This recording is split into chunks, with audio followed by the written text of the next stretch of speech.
ကိုမပတ်သက်ခြင်းနဲ့သူသွားမပတ်သက်နဲ့ကိုမဆက်သွယ်ခြင်းနဲ့သူသွားမဆက်သွယ်နဲ့ကိုမခေါ်ခြင်းနဲ့သူအတင်းလိုက်မခေါ်နဲ့ကိုကြောင့်သူ့ပျော်ရွှင်မှုကိုပါထိခိုက်နေလိမ့်မယ်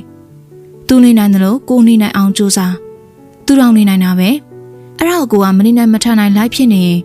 ဒီလိုငါဒီလိုလုပ်လဲရှားပါတယ်ဆိုပြီးတော့ပုံနိုင်စားလာလိမ့်မယ်ကိုပေါ်တကယ်စိတ်ရင်းရှိရဲ့လူကိုလိုအပ်တဲ့သူဆိုရင်ကိုကသူ့လိုရက်တွေကြောင့်စိတ်ပြတ်နေတယ်စိတ်မကောင်းဖြစ်နေပြီဆိုတာသိရင်သူလုံးနေတာမှားစင်ပြီးကိုစီပြန်လာမှာပေါ့အကယ်၍အဲ့လိုမှပြန်မလာဘူးဆိုရင်ကိုကသူ့အတွက်ဘာမှအရေးမပါလို့ပဲပေါ့အဲ့လိုပဲလူတယောက်ရဲ့တန်မိုးအဲ့လိုဘေးနားမှာမရှိတော့မှသိကြတယ်တချို့တွေကြတော့လေတန်မိုးနားမလဲတဲ့ပြင်အမြဲကိုမှန်နေထင်ပြီးတီယူတန်အတ္တကြီးရကြတယ်အဲ့လိုနဲ့ပဲမဆုံးရှုံးတဲ့ကိုပေါ်ကောင်းတဲ့သူတချို့ကိုအဆုံးရှုံးခံကြရတယ်အဲ့လိုခံစားချက်တွေကချစ်သူရေးစားမှမဟုတ်ဘူးစိတ်ခံစားလွယ်တဲ့လူတိုင်းရဲ့နေ့စဉ်လူမှုရေးနယ်ပယ်နဲ့အတိုင်းဝိုင်းနေတယ်မှလည်းဖြစ်တယ်